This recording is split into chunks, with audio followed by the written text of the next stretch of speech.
Knowing yourself is stepping out of time and into place. I've been doing a couple of videos about time and how it's just really kind of an ethereal concept. Even though we can measure it as time passes, it doesn't really exist.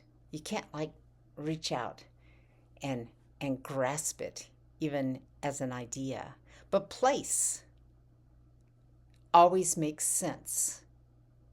And so in spirituality, if we go for the thing that really makes sense, we're going to come more and more into the real.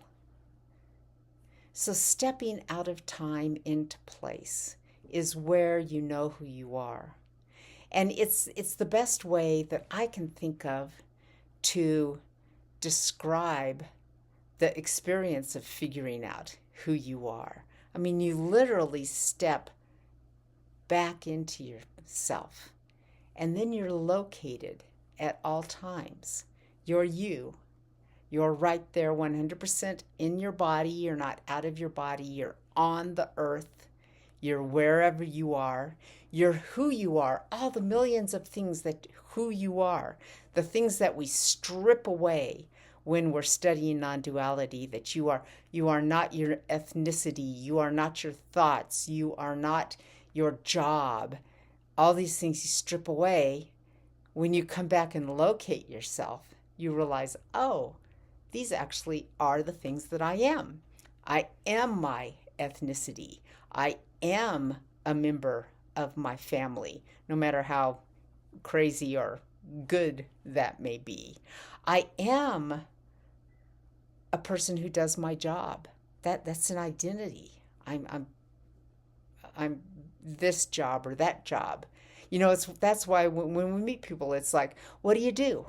Because that locates the other person for us. Now we know a skill set they have. We know something that might interest them, right? You are your interests. You are your pain. You are your trauma. If you weren't your trauma, you wouldn't be able to get over it, right? You are that.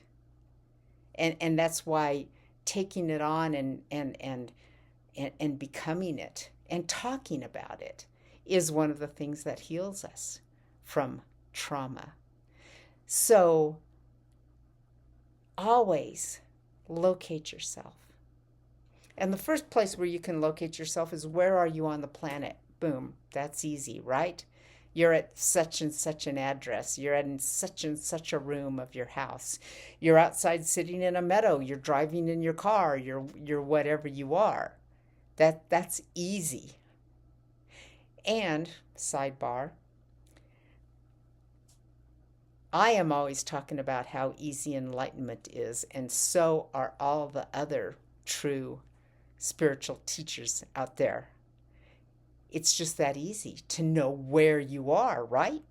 I mean, there couldn't be anything easier than that. Knowing who you are is also that easy. Who are you? You are the person who is where you are. Easy, easy. So when we can step out of this notion that causes us to project onto other things, and it's the biggest accepting yourself that's possible, which is why you can't improve yourself into enlightenment, because ultimately you have to just accept yourself as you are, where you are. And then that's when that moment of now happens. And now, see how I use that word? Now you're walking through life as an awake human being, and that should be your goal. That should be your main goal. And if you've discovered yourself, well, let's get together and talk about how can we better share this state of being with others, because there's got to be better ways to talk about it.